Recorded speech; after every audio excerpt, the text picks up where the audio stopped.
ఆయన బాధ అంతా ఏంది, సొంత ఐడెంటిటీ లేదు, ఇంకా ఎవరు గుర్తుపడతలేరు, ఇంకా కూడా గుర్తుపడతలేరు పాపం. గుర్తుపట్టకపోతే యాక్టర్లను జైలు వేస్తాడు, యాక్టర్లు పోయి బతిమలాడుకోకపోతే జీవోలు ఇయ్యాడు. ఆయన ఐడెంటిటీ క్రైసిస్ లో ఉన్నాడు. ఆఖరికి ఏదో హార్వర్డ్ పోయి చదువుకుంటాడట. మరి చదువుకొని వచ్చి ఏం చెప్తాడో తెలియదు నాకు.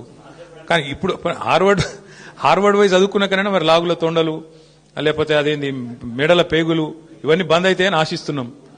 గుడ్లు వీకుడు ఇవన్నీ బంద్ అయితే మంచిది. ఆడపోయినాక కూడా మరి ఇప్పుడు ఇంగ్లీష్ వచ్చిన వాళ్ళని తిడతాడు.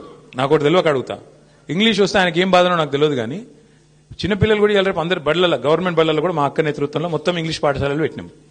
అందరు ఇంగ్లీష్ నేర్చుకుంటారు. మరి ఈయన హార్వర్డ్ పోతాడు. ఈయన మరి అక్కడ వాళ్ళు ఏం చెప్తారు, ఈయన ఏం వింటాడు, ఈయనకి ఏం అర్థమవుతుంది, అర్థమైనాక మళ్ళీ బయటికి ఏం సర్టిఫికేట్ ఇస్తారు, ఏం మాట్లాడతాడు, మళ్ళీ వచ్చి మా భయం మాకుంది. అక్కడ మళ్ళీ ఇంగ్లీష్ అనగానే నన్ను మళ్ళీ వాళ్ళని తిడతాడేమో, అరే మీరు బాత్రూమ్ కడుక్కుంటూ తిడతాడేమో.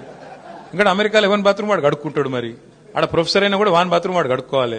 కాబట్టి మరి ఈయన పోయి ఏం నేర్చుకుంటాడు, ఏమైతుంది చూడాలి. మరి 30 తారీఖు నాడు నేనైతే అనుకుంటున్నా రేవంత్ రెడ్డి గారు కొత్త మనిషి వస్తాడేమో.